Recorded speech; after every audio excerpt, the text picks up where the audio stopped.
Querido e Santo Deus, maravilhoso Pai, nesse momento, Senhor, nós estamos começando o estudo sobre os 144.000. Eu gostaria de pedir que o Senhor venha se fazer presente aqui conosco, enviando o seu Santo Espírito e nos dando entendimento para compreender sobre esse assunto tão intrigante.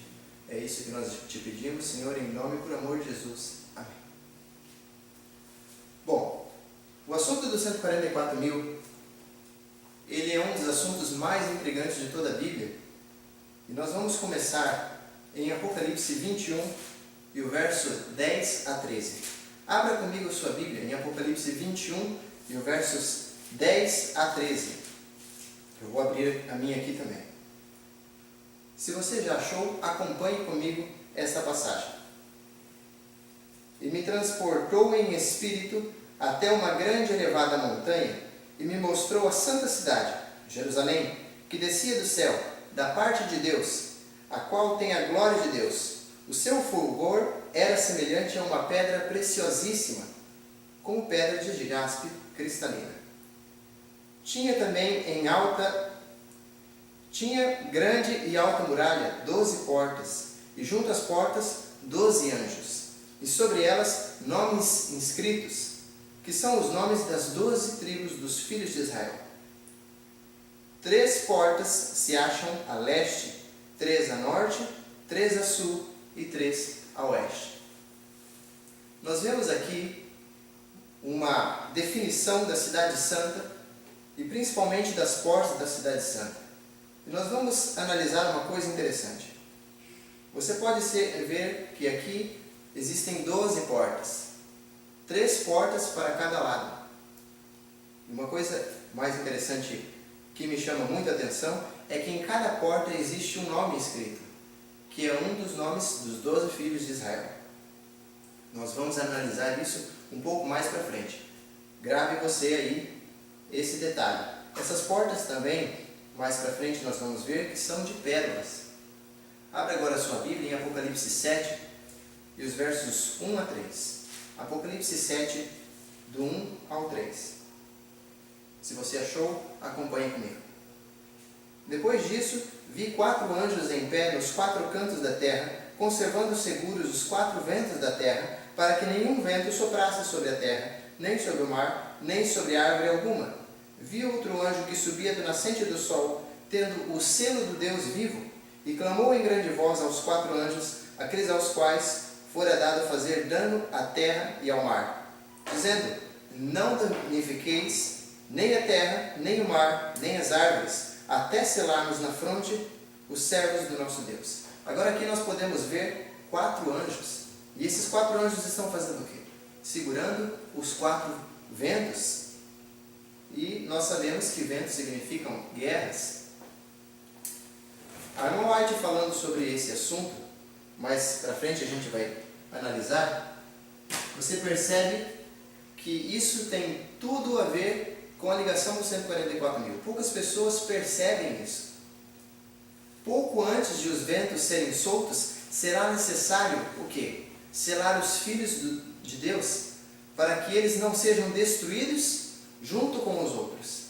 Por essa razão, se envia este anjo com o selo do Deus vivo para selar, com um selo de proteção aos filhos de Deus, para que quando vier esse cataclisma, essa grande destruição, eles não sejam atingidos, mas suas vidas sejam preservadas e não pereçam com os infiéis. Ou seja, os quatro anjos estão segurando os 4 ventos. E agora você percebe que vem um outro anjo e ele diz para esses 4 anjos: não danifiqueis nem a terra, nem o mar, nem as árvores, até nós selarmos os servos do nosso Deus.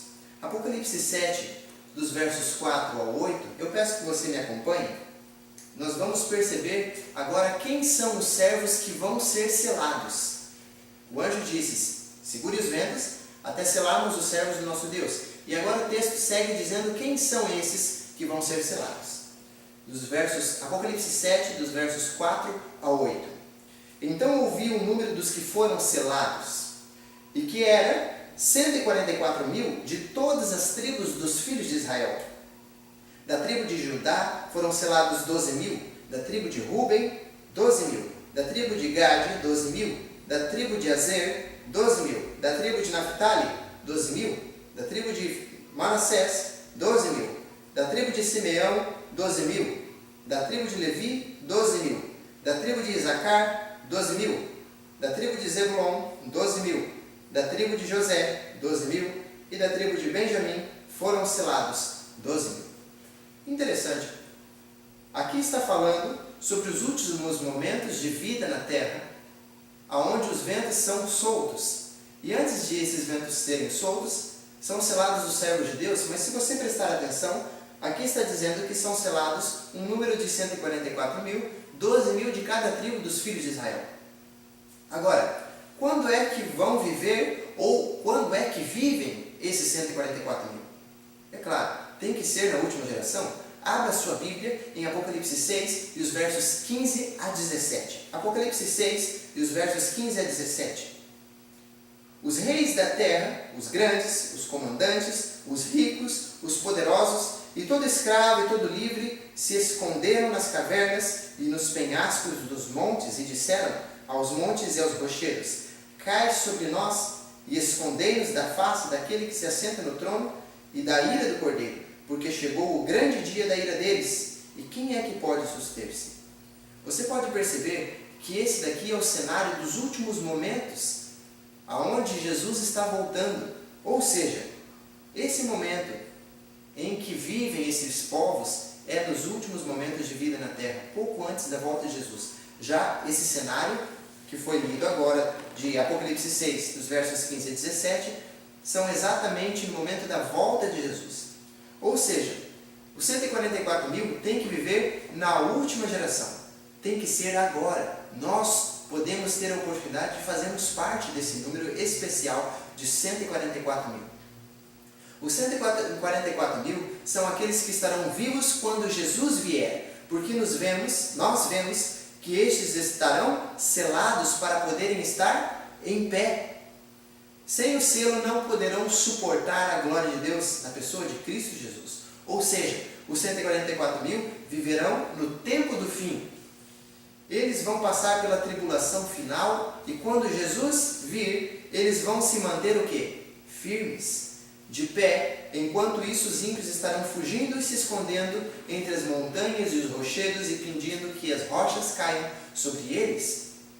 Você percebe?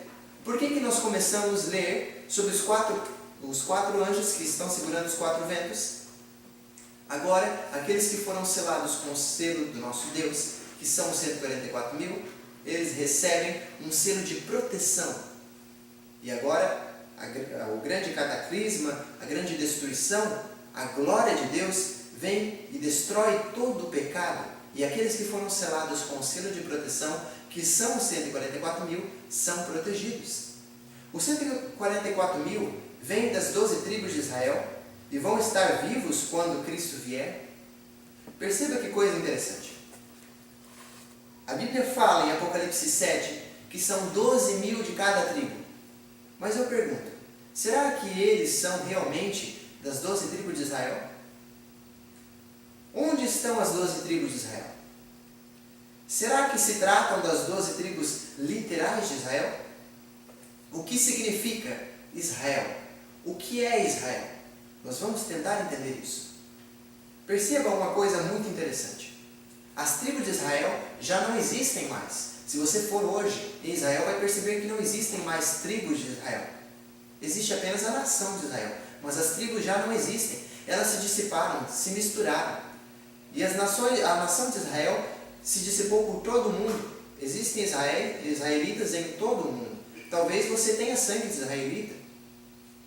Abra sua Bíblia em Romanos e os versos 28 e 29. Romanos 2, 28 e 29. E nós vamos ver o que a Bíblia fala sobre Israel ou israelitas. Romanos 2, os versos 28 e 29. Porque não é judeu quem é apenas exteriormente, nem é circuncisão a que é somente na carne. Verso 29.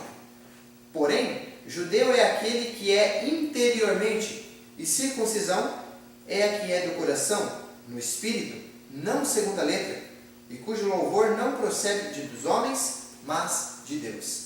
Outra passagem que eu quero pedir que você leia comigo é o livro de Gálatas 3 e o verso 16. Abra sua Bíblia em Gálatas 3 e o verso 16. Você vai abrindo aí e eu vou abrindo a minha Bíblia aqui. Gálatas 3 e o verso 16. Ora, as promessas foram feitas a Abraão e aos seus descendentes. Não diz e aos descendentes como se falando de muitos, porém como de um só, ao teu descendente que é Cristo. Leia agora comigo o verso 26. Pois todos vós sois filhos de Deus, mediante a fé em Cristo Jesus. Vamos ler o 27 e o 28 e 29. Porque todos quanto fostes batizados em Cristo, de Cristo vos revestistes.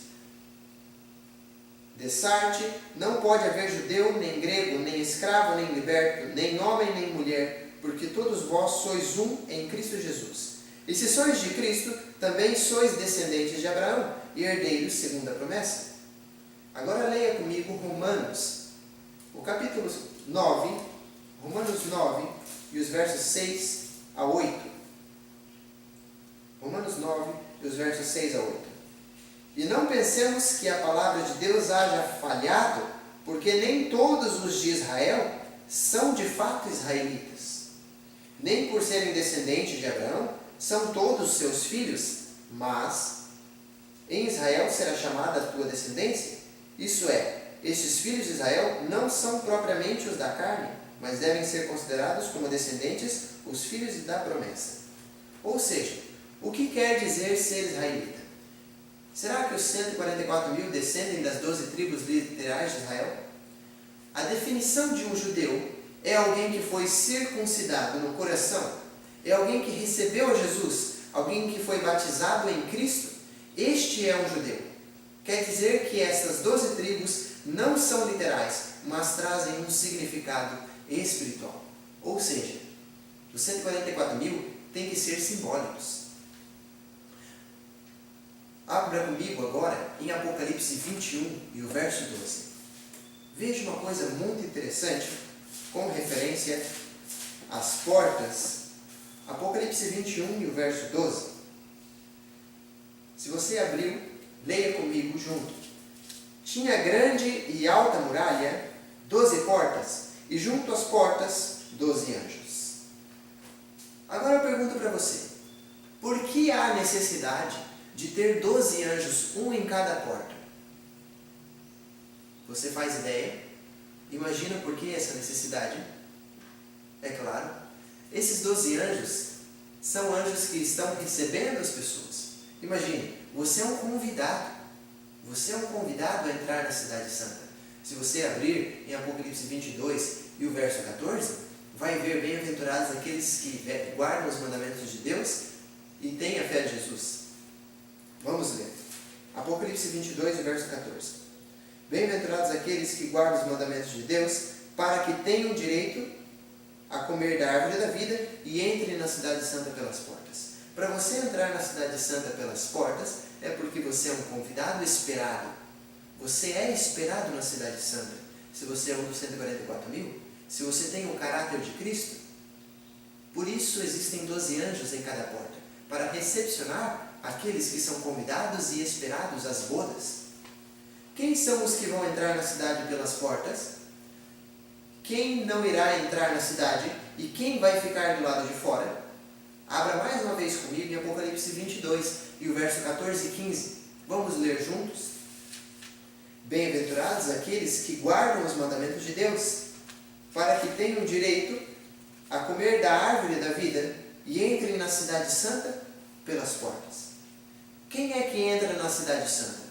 São os que guardam os mandamentos de Deus. Talvez na sua Bíblia esteja dizendo, bem-aventurados os que lavam as vestes no sangue do Cordeiro, mas nós vamos entender isso um pouco mais para frente.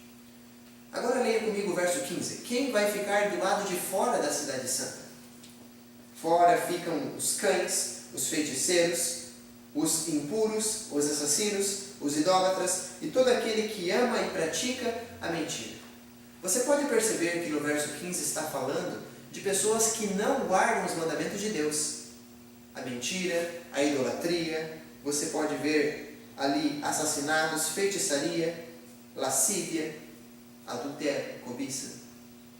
As pessoas que não guardam os mandamentos de Deus, como diz o verso 15, ficam do lado de fora. E as pessoas que guardam os mandamentos de Deus, de acordo com o verso 14 de Apocalipse 22, esses entram na cidade santa pelas portas. Ou seja, se você entra pelas portas, você é um convidado. Você é esperado na cidade santa, se você guardar os mandamentos de Deus. Como eram os filhos de Israel? Simeão e Levi mataram todos os da cidade de Siquém. Isso está em Gênesis 34. Rúben cometeu o pecado de incesto, coabitando com a concubina de seu próprio pai. Isso está em Gênesis 35 e o verso 22. Judá possuiu sua nora, pensando ser uma prostituta. Isso se encontra em Gênesis 38, dos versos 15 ao verso 30. Você pode ver que Simeão, Levi, Rúben, Judá são nomes de pessoas que estão aonde? Nas portas, imortalizados. Essas portas de pérolas, agora, como nós lemos há pouco no capítulo 21, diz que em cada porta, no verso 12, sobre cada porta tinha escrito os nomes das 12 tribos de Israel, dos 12 filhos de Israel. Agora eu pergunto, por que Deus coloca na cidade santa, durante toda a eternidade, o nome de Simeão, o nome de Levi, de Rúben ou de Judá, que cometeram pecados terríveis? Talvez você não tenha cometido pecados tão terríveis como Simeão, Levi, Rúben, Judá e outros. Eles venderam o seu irmão José. Que pecados terríveis cometeram essas pessoas? E mesmo assim os seus nomes vão ficar imortalizados nas portas da cidade santa. Por que isso? Por que Deus imortaliza agora os nomes deles nas portas de pérolas? Abra sua Bíblia em Apocalipse 2 e o verso 7. Apocalipse 2 e o verso 7. Se você achou, acompanhe comigo. Quem tem ouvidos, ouça o que o Espírito diz às igrejas. Ao vencedor, dar-lhe-ei que se alimente da árvore da vida, que se encontra no paraíso de Deus. Será que os filhos de Jacó venceram seus maus traços de caráter? Apocalipse 21, os versos 7 e 8, usa novamente o termo vencedor ou vencer. Vamos ler Apocalipse 21, os versos 7 e 8. O vencedor herdará essas coisas, e eu lhe serei o seu Deus, e ele me será filho. Quanto, porém, aos covardes, aos incrédulos, aos abomináveis, aos assassinos, aos impuros, aos feiticeiros, aos idólatras, e a todos os mentirosos, a parte que lhes cabe será no lago que arde com fogo e enxofre, a saber, a segunda morte. Você pode perceber que a Bíblia se refere ao vencedor. Ela usa essa palavra, ao vencedor, ou ao que vencer, talvez diga na sua Bíblia. Queridos, Simeão, Levi, Rúben, Judá cometeram pecados terríveis. Isso é verdade. Mas uma coisa eu tenho certeza: se os nomes deles estão nas portas da cidade santa para toda a eternidade, é porque eles são vencedores. Você e eu devemos ser vencedores. Vamos seguir o nosso estudo. Os que estão dentro da cidade santa venceram os pecados que cometem os que estão fora. Porque se os que estão dentro tivessem continuado cometendo os pecados, obviamente não estariam dentro da cidade santa, mas sim estariam fora da cidade, no lago de enxofre. Os nomes dos 12 filhos de Jacó estão imortalizados nas portas, justamente porque, apesar de serem pecadores e malvados, venceram seus maus traços de caráter pelo sangue do Cordeiro. Abra sua Bíblia agora comigo em Apocalipse 15 e o verso 2. Apocalipse 15 e o verso 2. Vi como que um mar de vidro mesclado de fogo, e os vencedores da besta, da sua imagem e do número de seu nome, que se achavam em pé no mar de vidro, tendo harpas de Deus. os que vivem nos últimos dias, quando Cristo vier, haverão ganho a vitória sobre a besta, sobre a sua imagem, sobre o seu sinal e sobre o número de seu nome. Quer dizer que este grupo, no fim dos tempos, apesar de terem tido pecados, terem sido pecadores, tinham maus traços de caráter, diz que no fim dos tempos vão parar diante da besta, diante da sua imagem, e vão combater contra a marca da besta, arriscando suas próprias vidas. Não vão temer a morte, vão ser fiéis a Deus e vão ser vencedores. Você pode perceber que a Bíblia fala sobre vencedores. Os 144.000, eles são vencedores.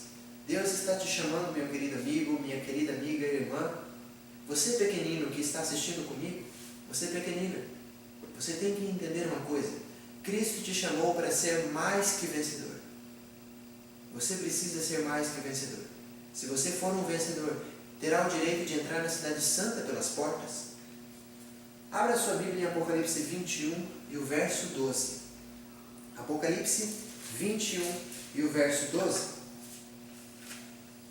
Tinha grande e alta muralha, 12 portas, e junto às portas 12 anjos, e sobre elas nomes inscritos, que são os nomes das 12 tribos dos filhos de Israel.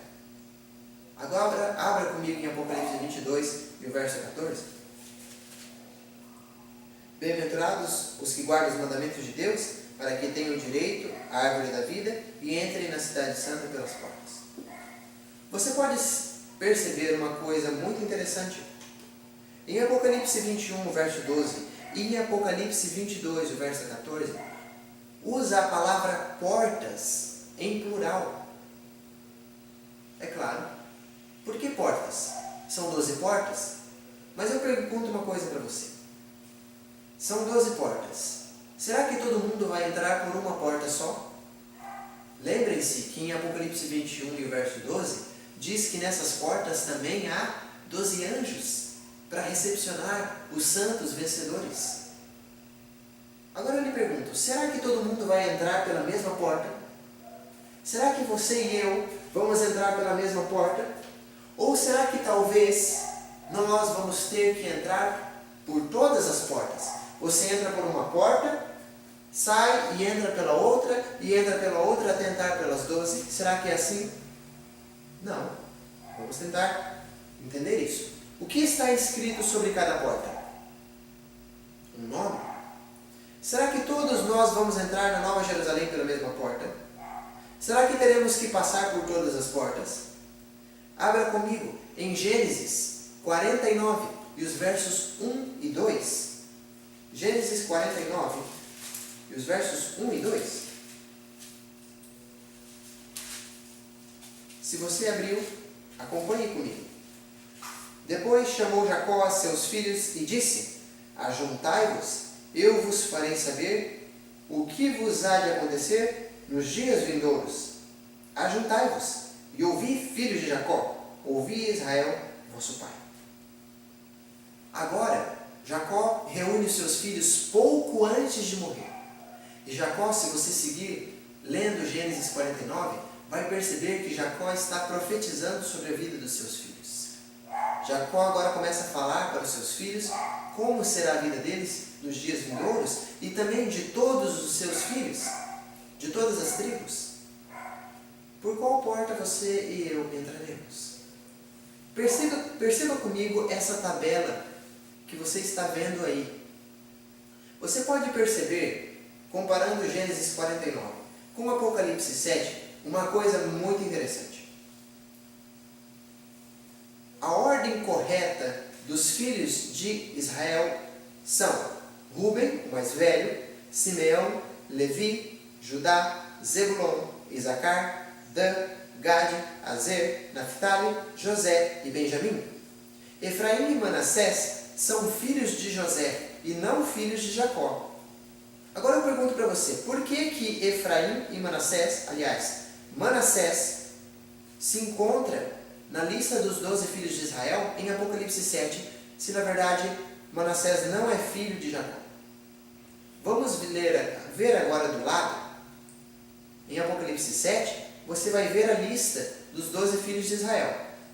O primeiro é Judá, Ruben, Gade, Azer, Naftali, Manassés em sexto lugar, Simeão, Levi, Isacar, Zebulon, José e Benjamim. Você pode perceber que Efraim e Dan estão fora. Os nomes de Efraim e Dan não aparecem em Apocalipse 7. Agora nós vamos tentar descobrir por que Efraim e Dan não aparecem. Abra sua Bíblia em Oséias 4 e o verso 17. Oséias 4, o verso 17. Se você achou, acompanhe comigo. Efraim está entregue aos ídolos, deixai-o. A tribo de Efraim e Efraim foram uma tribo idólatra. É claro que pessoas que não venceram os seus maus traços de caráter, pessoas que não tiveram o caráter de Cristo, não entrarão na cidade santa. Como você leu comigo em Apocalipse 22, o verso 15, esses vão ficar de fora, junto com os cães. Perceba, Efraim era idólatra. E a palavra de Deus diz, Efraim como idólatra, deixai-o. Ou seja, o nome de Efraim não vai ficar em uma das 12 portas, como você pode ver em Apocalipse 7. Idólatra. Agora veja Dan. Gênesis 49, verso 17. Gênesis 49, verso 17.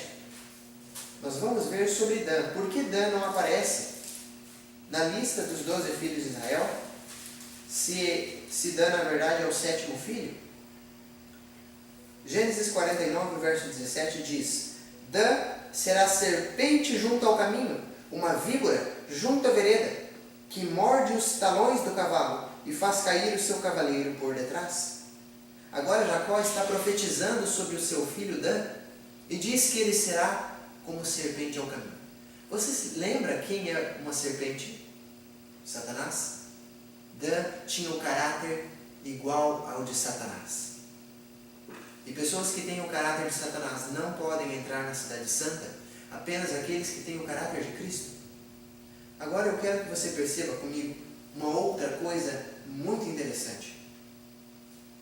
Se você perceber a ordem em que se encontram os 12 filhos de Israel em Apocalipse 7, eu peço que você abra e acompanhe comigo em Apocalipse 7, nós vamos ver a ordem dos filhos de Israel, dos filhos de Jacó, a partir do verso 5, 6, 7 e 8. Perceba a ordem que se encontram: Judá, Ruben, Gade, Azer, Naftali, Manassés, Simeão, Levi, Isacar, Zebulon, José, Benjamim. Se você prestar bem atenção, vai perceber que eles estão fora de ordem. Porque Judá, na verdade, é o 4º filho. A Bíblia nunca cometeu este tipo de, vamos dizer assim, erro, entre aspas. Não é um erro, mas digamos que fosse. A Bíblia nunca cometeu o tipo de erro colocando os filhos na sua ordem bagunçada, vamos dizer assim, sem ordem, fora de ordem.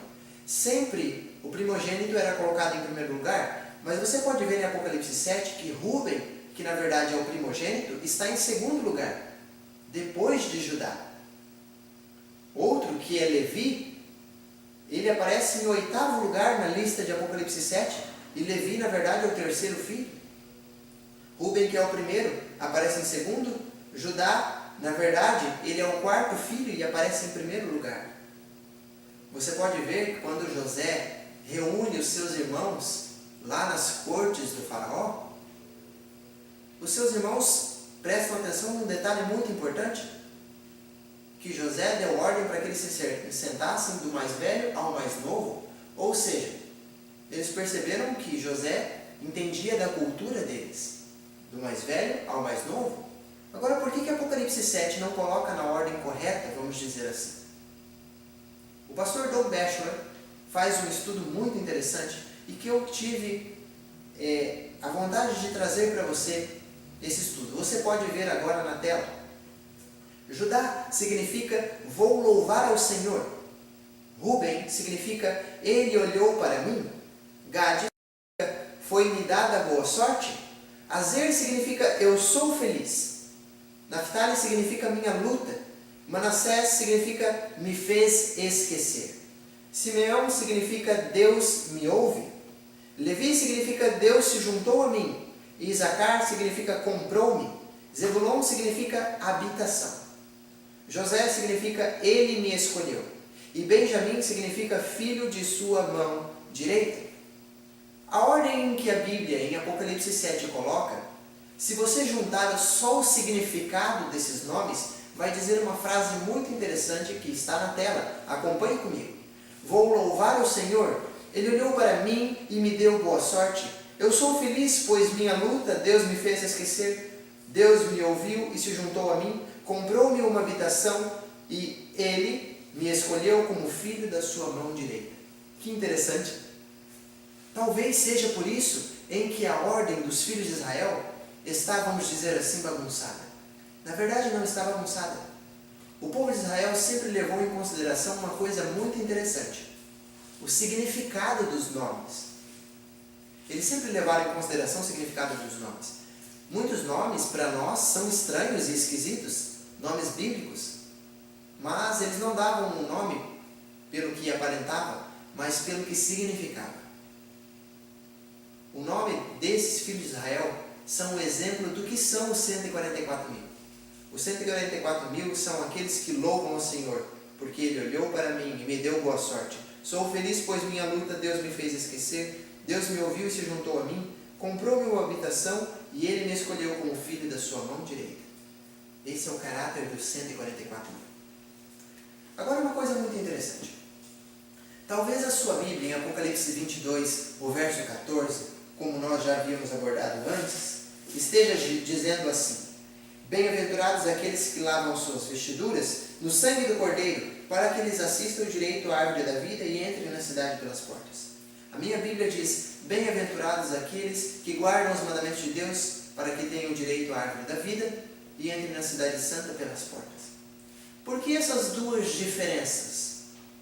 Qual é a diferença entre lavar as vestes no sangue do Cordeiro e guardar os mandamentos de Deus? Não há diferença. Todas as vezes em que a Bíblia diz para você se revestir da justiça de Cristo, todas as vezes em que a Bíblia diz para você usar as vestes de Cristo, lavar as suas vestes no sangue do Cordeiro, o que a Bíblia está querendo dizer para você é: guarde os mandamentos de Deus. Cristo diz: se me amais, guardareis os meus mandamentos? Isso é lavar as vestes no sangue do Cordeiro. Acompanhe comigo. Apocalipse 7, 14, Apocalipse 12, verso 17 e Apocalipse 14, verso 12, usa as expressões vestes do Cordeiro. Outra coisa que nós devemos analisar, muito interessante, está em Apocalipse 22 e o verso 11. Abra sua Bíblia em Apocalipse 22, o verso 11. Continue o injusto fazendo injustiça, continue o imundo ainda sendo imundo, e o justo continue na prática da justiça, e o santo continue a santificar-se. Nesse momento, agora, Deus separa dois grupos. Aqueles que guardam os mandamentos de Deus, ou seja, que lavaram as suas vestes no sangue do Cordeiro, são colocados um selo sobre eles. O selo de proteção, lembram? Aquele selo de proteção? Pois é, agora é colocado um selo sobre eles. E a palavra de Deus diz: continue o justo na prática da justiça. E o injusto que não receber o selo de Deus, mas receber o selo da besta, esse vai continuar na prática da injustiça. Agora nós podemos ver dois grupos. Vida e Ensinos, livro da irmã White, Vida e Ensinos, página 58, diz o seguinte, acompanhe comigo. Logo, ouvimos a voz de Deus, semelhante a muitas águas, a qual nos anunciou o dia e a hora da vinda de Jesus. Os santos vivos, em número de 144 mil, reconheceram e entenderam a voz, ao passo que os ímpios julgaram fosse um trovão ou um terremoto. Ao declarar Deus o templo, verteu sobre nós o Espírito Santo, e nosso rosto brilhou com o esplendor da glória de Deus, como aconteceu com Moisés na descida do Monte Sinai. Quem vai habitar no monte? Abra sua Bíblia em Salmos, e o capítulo 15, os versos 1 a 5. Acompanhe comigo. O Monte Sinai, ou o monte que a Bíblia fala, é o monte onde habita Deus. A pergunta que Davi faz aqui é: quem habitará no monte de Deus? Ou seja, quem vai entrar na cidade santa? Leia comigo, Salmos 15, os versos 1 a 5. Quem, Senhor, habitará no teu tabernáculo? Quem há de morar no teu santo monte? Agora vem a resposta. O que vive com integridade, pratica justiça e de coração fala a verdade. O que não difama com sua língua, não faz mal ao próximo, nem lança injúria contra o seu vizinho. O que a seus olhos tem por desejável, desprezível, aliás, ao reprobo, mas honra os que temem ao Senhor. O que jura com dano próprio e não se retrata. O que não empresta o seu dinheiro com usura, nem aceita suborno contra o inocente. Quem deste modo procede, não será jamais abalado. Porque é vindo o grande dia da sua ira, e quem poderá subsistir? Apocalipse 6, verso 17. Se você quiser, acompanhe em casa. Apocalipse 6, verso 17 diz: porque é vindo o grande dia da sua ira, e quem poderá subsistir? A resposta está em Salmos 15. Aquele que pratica justiça, o que fala o que é reto, o que não usa de mentiras, o que não fala mal ao próximo, não lança injúria ao seu vizinho. Perceba, a palavra de Deus está dizendo que aquele que entrar na cidade santa, entra porque guardou os mandamentos de Deus. Aqueles que guardam os mandamentos de Deus, entram na cidade santa. Isso se repete em Apocalipse 22, 14. Agora vamos ver uma coisa muito interessante também sobre a cidade santa. Abra sua Bíblia em Apocalipse 21 e o verso 11. Vamos ver um outro detalhe que às vezes é passado por alto. Nós vamos ver agora. Apocalipse 21 e verso 11 diz o seguinte: a qual tem a glória de Deus, falando sobre a cidade santa. O seu fulgor era semelhante a uma pedra preciosíssima, como pedra de jaspe. Agora veja comigo o verso 21, falando sobre as portas. Apocalipse 21 e o verso 21. As 12 portas são 12 pérolas, e cada uma dessas portas de uma só pérola. Paramos por aí. Você já se perguntou por que a cidade santa, as portas são de pérolas? Talvez você já tenha se perguntado, ou talvez não. Sabe, se a Bíblia colocou esse detalhe, se a Bíblia deu ênfase em dizer que as portas são de pérolas, é porque há alguma importância. Você já percebeu como que forma-se uma pérola?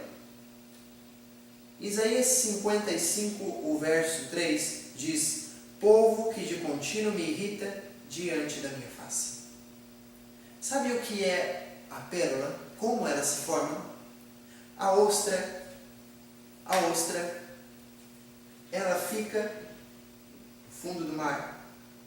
E as areinhas, sujeirinhas, micróbios, eles começam a entrar aos poucos pelas frestinhas da ostra.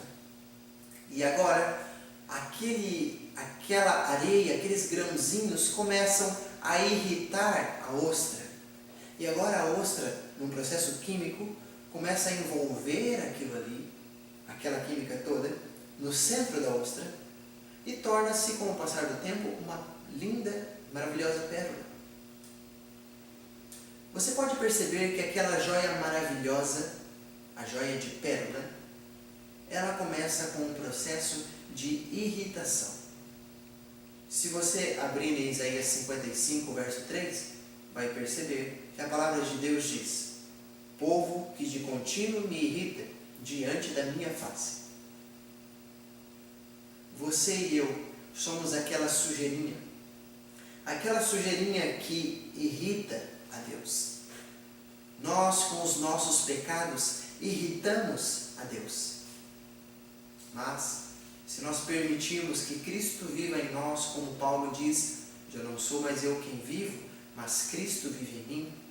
Agora Cristo começa num processo químico, começa a nos envolver com a sua justiça, com a sua graça. A vida de Cristo agora passa a ser a nossa vida, e nós vivemos os passos em que Cristo andou. E agora, aquilo que irritava torna-se joia preciosa. Que maravilha! Todos vós tereis de buscar a Deus com o máximo fervor em oração mesclada de fé viva, e a modeladora mão de Deus realçará sua própria imagem em vosso caráter. Virão tentações, mas não levarão a melhor. Fundamentos da Educação Cristã, página 280, Espírito de Profecia. A irmã White, pelo que você acaba de ver comigo, diz que a mão modeladora de Deus realçará a própria imagem de Deus em nosso caráter. Ou seja, se nós permitirmos que Cristo faça um milagre em nossa vida, se nós abandonarmos o pecado, se nós começarmos a ter a justiça de Cristo sobre nós, a mão poderosa de Deus vai começar a fazer em nós uma moldura. Nós seremos realçados à imagem e semelhança de Deus como era no início, e teremos em nós o caráter de Cristo. Abra sua Bíblia comigo, em Atos 2 e o verso 21. A palavra de Deus, Atos 2, 21 diz: E acontecerá que todo aquele que invocar o nome do Senhor será salvo. Como assim invocar o nome do Senhor? O que quer dizer invocar o nome do Senhor? Sabe, todas as igrejas falam sobre Jesus, falam do amor de Jesus. Pode-se dizer que todas as religiões invocam o nome do Senhor. Será que é assim? Será que simplesmente é dizer o nome do Senhor e você vai ser salvo? Por isso nós devemos tomar muito cuidado para não ler um texto fora do contexto. A Bíblia fala que nós devemos examiná-la um pouco aqui e um pouco ali. Abra comigo em Apocalipse 14, o verso 1. Diz o seguinte: Olhei, e eis o Cordeiro em pé sobre o monte Sião, e com ele 144.000, tendo na fronte escrito o seu nome, o nome de seu Pai. Aqueles que invocam o nome do Senhor, na verdade, eles vindicam o nome do Senhor. Invocar o nome do Senhor é você ser cristão, não você dizer que é cristão, mas ser um cristão. Isso é invocar o nome do Senhor. É você ter escrito o nome do Pai, do Filho e do Espírito Santo na sua fronte. Isso é invocar o nome do Senhor. Você tem que ter o caráter de Cristo. Invocar o nome do Senhor é ter o caráter de Cristo. Abra sua Bíblia em Atos 14, o verso 22. Vamos dar uma olhada? Como será o processo para nós entrarmos no céu? Atos 22. Aliás, Atos 14 e o verso 22.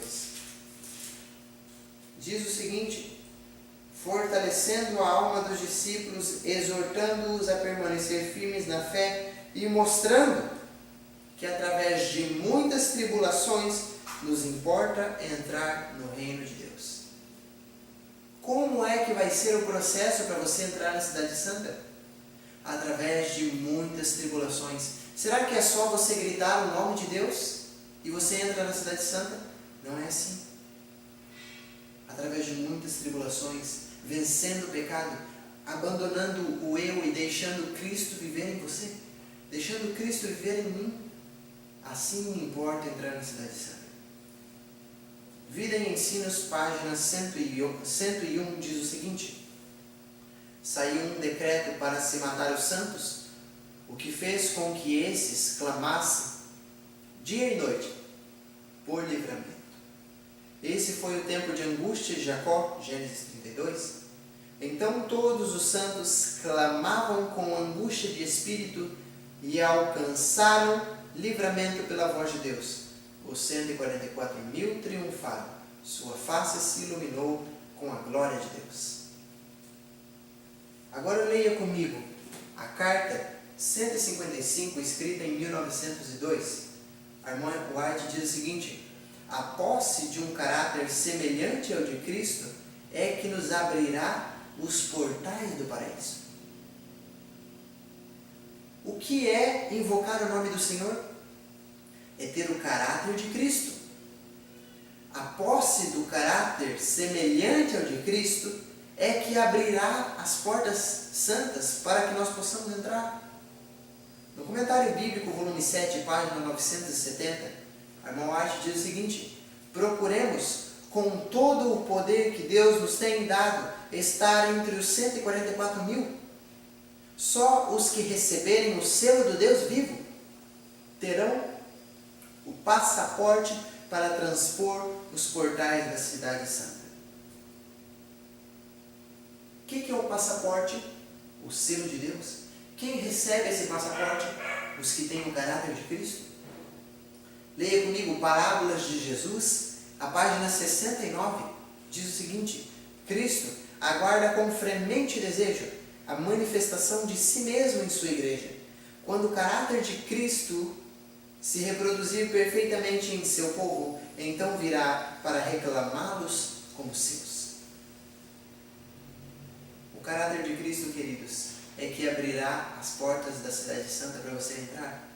É o caráter de Cristo que fará com que você receba o selo de Deus e tenha o passaporte para entrar na cidade santa. E aqueles que recebem o selo de Deus, como nós já lemos anteriormente, são 144.000. Não existe um outro grupo. Muitas pessoas dizem: existirá 2 grupos. Espera aí, como assim existirá 2 grupos? Quer dizer que existem 144.000 que têm o caráter de Cristo, e existe um outro grupo que não tem o caráter de Cristo, mas também vai entrar na cidade santa? Como assim? Isso não é possível. Somente o caráter de Cristo, como nós lemos no comentário bíblico, volume 7, página 970, é o caráter de Cristo que nos dá o direito de receber o selo do Deus vivo, que é o passaporte para entrar na cidade santa. E isso só recebem os 144.000, como está no comentário bíblico, volume 7, página 970. Agora leia comigo Review in the Herald, 5 de dezembro de 1912. A irmã White agora falando sobre um personagem muito interessante. Leia comigo. Enoque tinha sempre ao Senhor diante de si. E diz a palavra inspirada que ele andou com Deus. Gênesis 5, 22. Enoque fez de Cristo o seu companheiro constante. Ele estava no mundo e cumpria os seus deveres para com o mundo, mas permanecia sempre sob a influência de Jesus.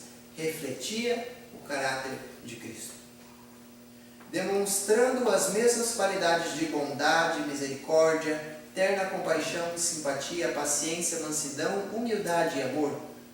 Sua associação com Cristo dia a dia transformou-o segundo a imagem daquele com quem estava tão intimamente associado. Dia a dia se afastava mais de seus próprios caminhos e andava mais nos caminhos de Cristo, o celestial, o divino, e isso em seus pensamentos e sentimentos. Enoque indagava constantemente: é este o caminho do Senhor? Era constante o seu crescimento e mantinha comunhão com o Pai e o Filho. Isso é genuína santificação. Esse é um modelo dos 144.000. Por meio da transladação de Enoque, o Senhor tensionava ensinar uma lição importante. Ensinava-se aos homens que é possível obedecer à lei de Deus, que vivendo, embora em meio dos pecadores e corruptos, eram capazes, pela graça de Deus, de resistir à tentação e tornar-se puros e santos. Viram em seu exemplo a bênção de uma vida total em sua transladação, e sua transladação foi uma evidência da verdade de sua profecia relativa ao além. O caráter piedoso desse profeta representa o estado de santidade que deve ser alcançado por aqueles que hão de ser comprados da terra. Apocalipse 14, verso 3. Quem são comprados da terra de acordo com Apocalipse 14, 3? Os 144.000. Ou seja, o caráter de Enoque é um exemplo dos 144.000. Continuamos lendo. Por ocasião do segundo advento de Cristo. Mas, como Enoque, o povo de Deus procurará pureza de coração e conformidade com sua vontade, até que reflitam a semelhança de Cristo. Como Enoque, advertirão o mundo da segunda vinda do Senhor e dos juízos que cairão sobre os transgressores, e pela sua santa conversão e exemplo condenarão os pecados dos ímpios. Como é que se condena o pecado dos ímpios? É apontando os defeitos das pessoas? É dizendo que a pessoa é uma pecadora? É assim que você condena a pessoa? É assim que você mostra para a pessoa o que é ser santo? Não. Você não deve acusar as pessoas dos pecados dela. Eu não devo acusar você dos seus pecados.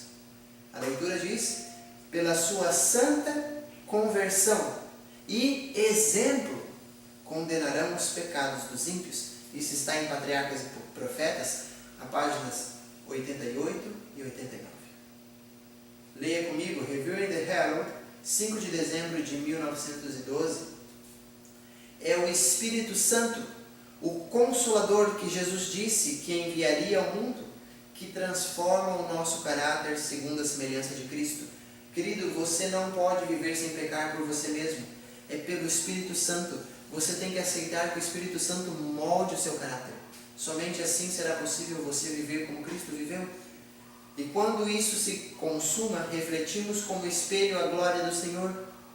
Isto é, o caráter daquele que assim contempla Cristo é tão semelhante ao dele, que alguém observando-o vê o próprio caráter de Cristo resplandecendo dessa pessoa, como de um espelho.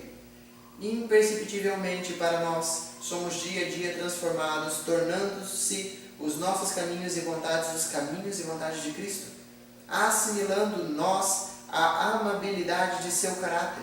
Assim crescemos em Cristo e inconscientemente refletimos a sua imagem. Devemos permitir que o Espírito Santo faça isso em nós.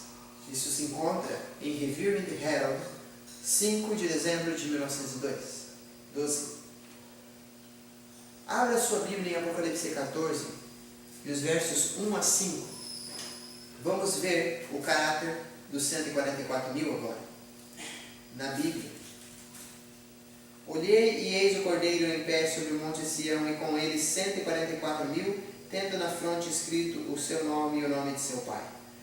Olhei, ouvi uma voz do céu como voz de muitas águas, como voz de grande trovão. Também a voz que ouvi era como de arpistas quando tangem sua harpa. Entoavam um novo cântico diante do trono, diante dos 4 seres viventes e dos anciões. E ninguém pode aprender o cântico senão quem? Os 144.000 que foram comprados da terra. São estes os que não se macularam com mulheres porque são castos. São eles os seguidores do Cordeiro por onde quer que vá. São os que foram redimidos dentre os homens, primícias para Deus e para o Cordeiro. E não se achou mentira na sua boca e nem mácula. Perceba o caráter desse povo. Quem são os que vão estar em pé quando Cristo vier? Abra a sua Bíblia em Mateus 5 e o verso 8. Mateus 5 e o verso 8. Se você já abriu, acompanhe comigo. Mateus 5 e o verso 8. Bem-aventurados os limpos de coração, porque eles verão a Deus. Quem é que vai estar em pé quando Cristo vier? Os limpos de coração, os que têm o caráter de Cristo. Cristo diz, aprendei de mim que sou manso e humilde de coração. Somente se tivermos o caráter de Cristo podemos entrar na cidade santa. Abra sua Bíblia em Hebreus 12, o verso 14. Quem são os que poderão ver o Senhor? Apocalipse 12, verso 14 diz o seguinte: segui a paz com todos e a santificação, sem a qual ninguém verá o Senhor. Quem é que vai ver o Senhor? Aqueles que vivem uma vida de santificação. Abra sua Bíblia em Isaías 33, os versos 14 a 17.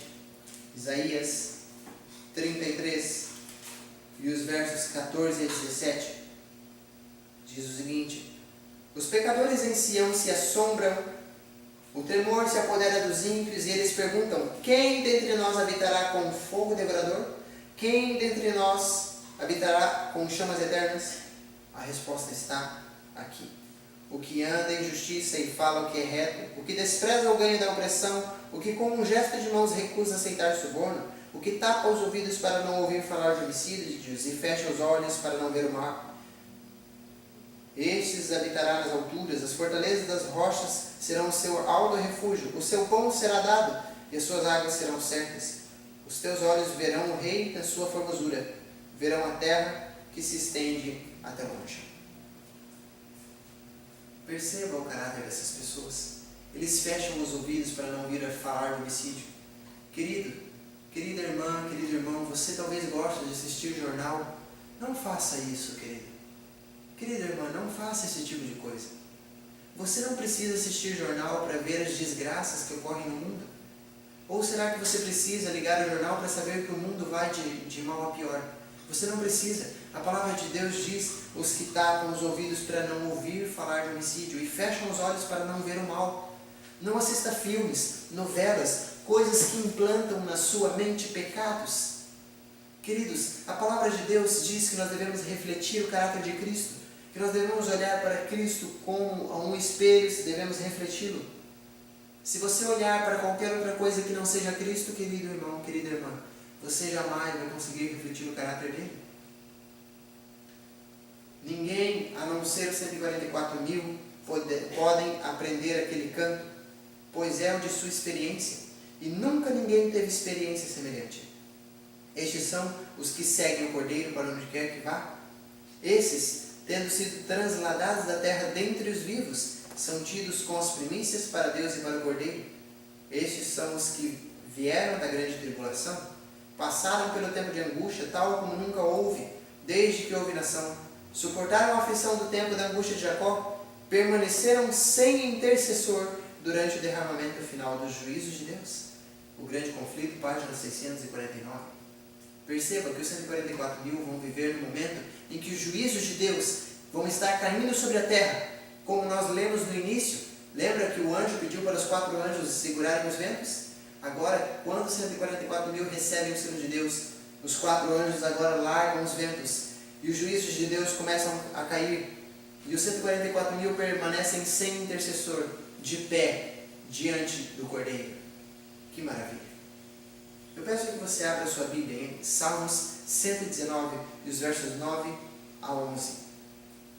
De que maneira poderá o jovem guardar puro o seu caminho? Observando segundo a tua palavra.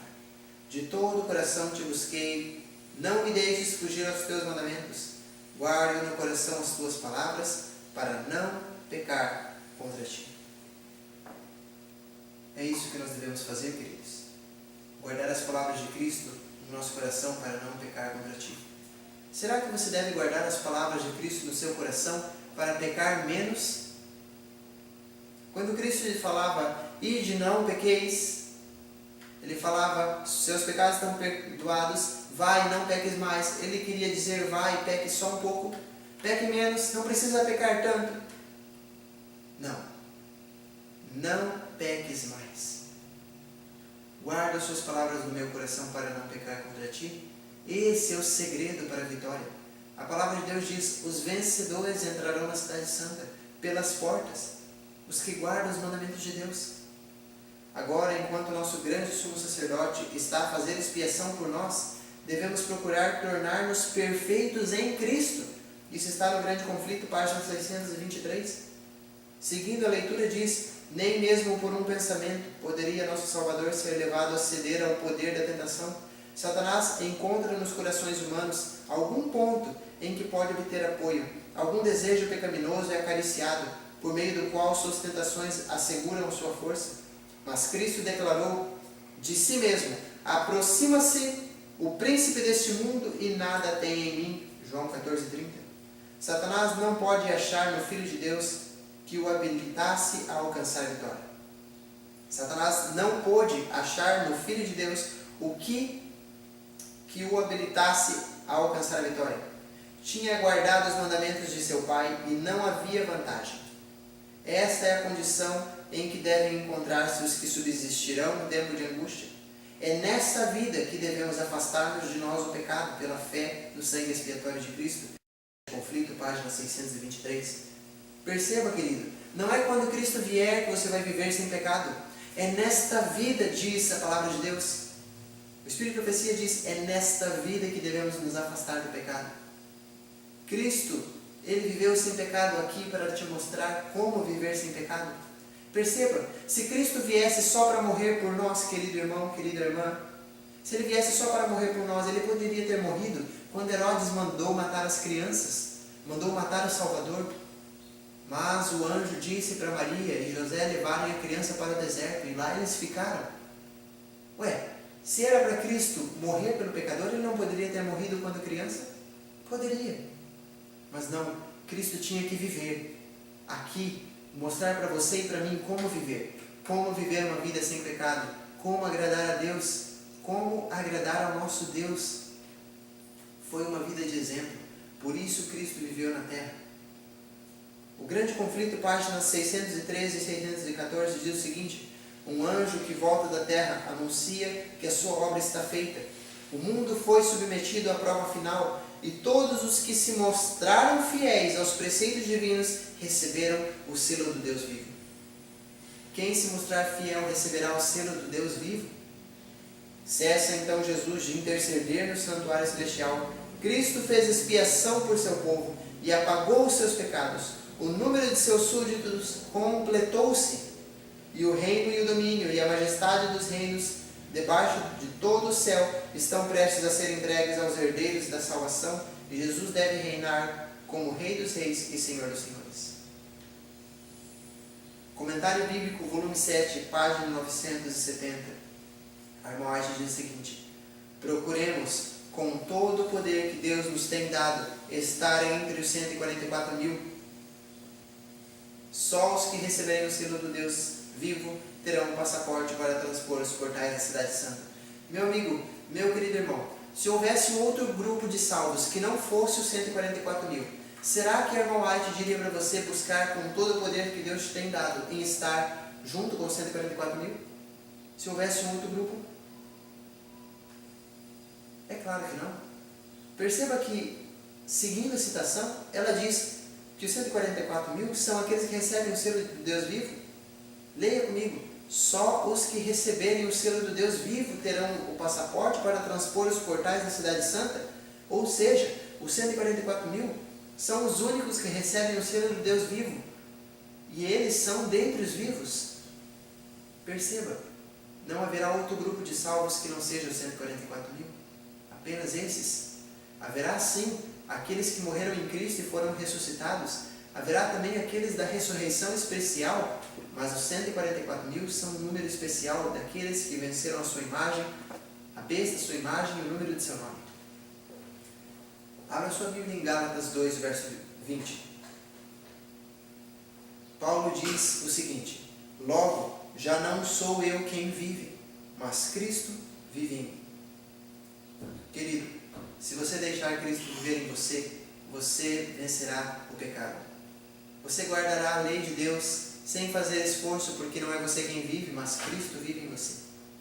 Leia comigo Mensagens Escolhidas, volume 2, e as páginas 32 e 33. Graças a Deus por não estarmos lidando com impossibilidades. Podemos pretender santificação. Podemos fruir o favor de Deus.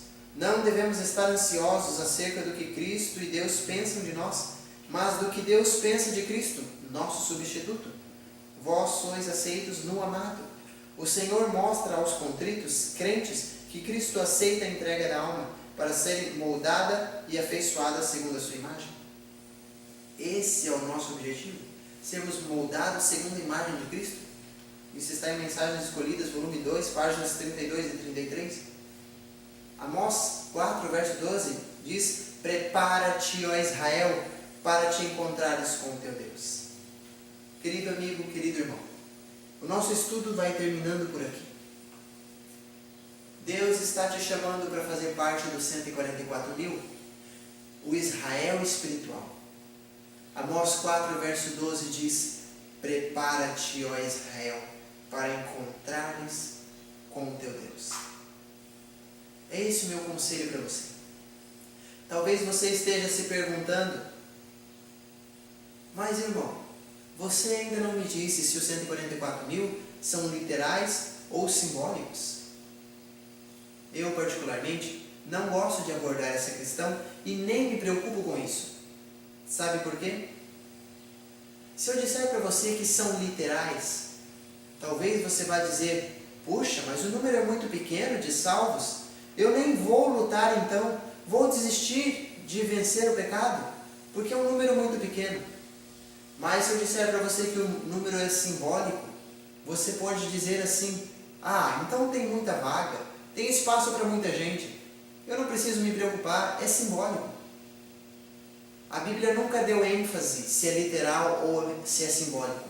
Nem mesmo o Espírito de profecia deu ênfase na literalidade ou na simbologia do número. Agora, o que a Bíblia dá ênfase se encontra em Apocalipse 14, o verso 5. Eu peço que você abra a sua Bíblia e leia comigo. Apocalipse 14, o verso 5. Veja a ênfase e a importância que a Bíblia dá para esse número. E não se achou mentira na sua boca, não tem mácula.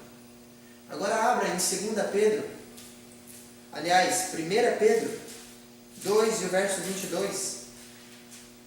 Diz o seguinte: o qual não cometeu pecado, nem dolo se achou na sua boca, nem mentira se achou em sua boca. Querido irmão, querida irmã, Apocalipse 14, verso 15, verso 5, aliás, está falando dos 144.000. E 1 Pedro 2, verso 22, está falando de Jesus. Querido irmão, o que a Bíblia quer dizer com isso? Que os 144.000 têm o caráter de Cristo. A importância não está em se são literais ou simbólicos. A importância está no caráter de Cristo. Eu quero pedir que você feche os seus olhos na sua casa, no seu lar, no seu trabalho, na igreja onde você está. Feche os seus olhos, ajoelhe-se aí onde você está. Vamos falar com Deus e vamos pedir para que Ele coloque em nós o seu caráter, para que nós possamos refletir o caráter de Cristo e podemos entrar na cidade santa pelas portas. Feche os seus olhos, vamos orar. Querido e maravilhoso Deus, bendito Pai, muito obrigado, Senhor, porque o Senhor nos esclareceu uma coisa muito importante, uma dúvida, a dúvida dos 144.000. Agora nós sabemos que nós temos a chance de estar entre esse número. O Espírito de profecia diz que nós devemos procurar com todo o poder que o Senhor nos tem dado, estar entre este número especial. Ajuda-nos, Senhor, a fazer parte desse número. Perdoa, Senhor, os nossos pecados. Senhor, que nós possamos guardar as Suas palavras no nosso coração para não pecar contra Ti. E, Senhor, que a oração de Paulo, já não sou mais eu quem vivo, mas Cristo vive em mim, que essa seja a nossa oração de dia e de noite. Muito obrigado, Senhor, pelo grande amor que o Senhor tem por nós. Venha, Senhor, estar com cada um que está assistindo essa programação.